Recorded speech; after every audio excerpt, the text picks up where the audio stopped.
Like करें, उसके बाद सब्सक्राइब करें और बेल आइकन को दबाएं ताकि हमारे वीडियोस आप तक सबसे पहले पहुंचे। एक हदीस पाक, आजकल मालेगांव का माहौल ये हो गया है कि बच्चे कमा करके लाते हैं, ख़ास तौर पे, और जब जॉइंट फैमिली होती है 1000-1500 रुपया माँ बाप के हाथ में रख देते हैं, तुम खर्चा चलाओ, खर्च चलाओ, और ये सब दोस्तों पे उड़ाते रहते हैं, मोबाइल पे उड़ाएंगे, पिक्चर में उड़ाएंगे, आवारगी में उड़ाएंगे। नहीं देते माँ बाप, तुम चलाओ, सब जिम्मेदारी तुम निभाओ। ऐसे दुख देने वाली औलाद कभी सुख नहीं पा सकती, कभी नहीं। एक बूढ़ा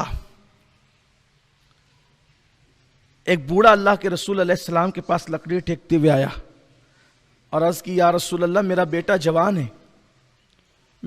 जवान है और पहले मैं जवान था, कमाता था तो दिल खोल के उस पर खर्चा करता था, और मैं कहता हूं कि यह बिल्कुल ख़ास चीज़ है कि हमारे माँ बाप हम पर दिल खोल के खर्चा करते हैं।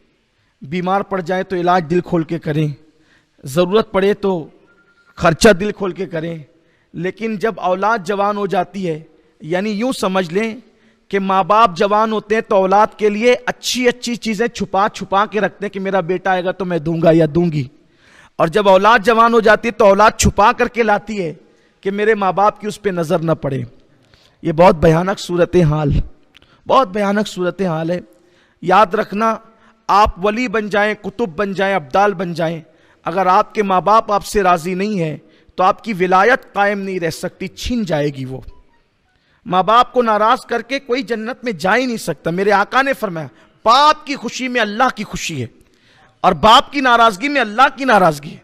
तो मैं जो हदीस आखिरी बयान करने चला था कि ये कि बूढ़ा बाप आता है और कहता है, या रसूल अल्लाह, जब मैं जवान था बहुत खर्चा करता था इस पर, और अब ये जवान है, मैं बूढ़ा हो गया हूं, जबकि मेरी बेटियां और बच्चियां भी है, अब मैं इससे मांगता हूं तो ये मुझ पे तंगी करता है, सही से देता नहीं है पैसे।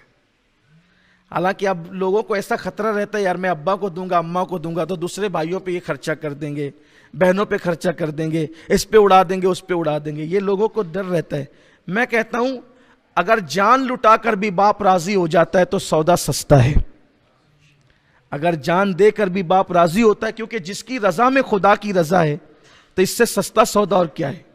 लेकिन लोग वो करते हैं। और ये भी आपसे कहता हूं, बाप ने जान लुटाना है, लुटा दे,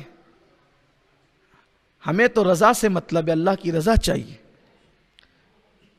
मैं देख रहा हूं, मेरी निगाहें छोटी सी उम्र में इन तजुर्बात से गुजर रही है कि कुछ लोगों को मैंने देखा जो मस्जिद के अंदर 5 वक्त जमात में मौजूद हैं, दाढ़ियाँ भी बड़ी है, टोपियाँ भी सरों पर है, हर साल रमज़ान शरीफ में उम्रा को भी जा रहे हैं, हर साल हज को भी जा रहे हैं, सब कर रहे हैं, लेकिन माँ बाप की वो खबरगिरी उनके यहाँ नहीं है जो होनी चाहिए।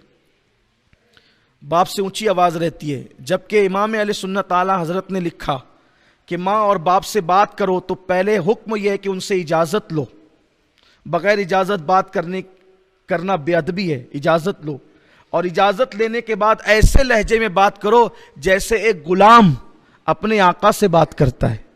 यह है हमारे मज़हब में माँ बाप की अहमियत, बड़ी अहमियत है, बहुत बड़ी अहमियत है। तो उस बाप ने कहा, हुजूर वो देता नहीं है, मैं पैसे मांगता हूं। तो उतने में बेटा भी आ गया, अर्ज़ किया, या रसूल अल्लाह, ये मेरा बाप है, ये मुझे बहुत सताता है, मुझसे पैसे मांगता है, खर्चा मांगता है, तंग करता है, मेरे और दूसरे भी अखराजात हैं।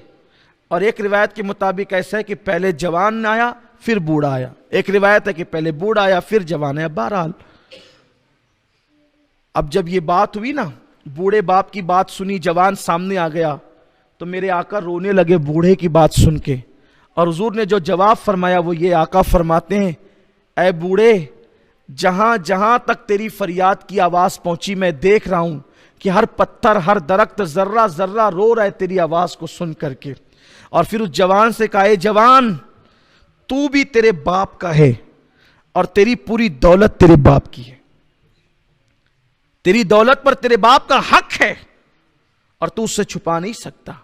और फिर मेरे आका अलैहिस्सलाम ने फरमाया, जिससे बाप राजी उससे अल्लाह राजी, जिससे बाप नाराज उससे अल्लाह नाराज।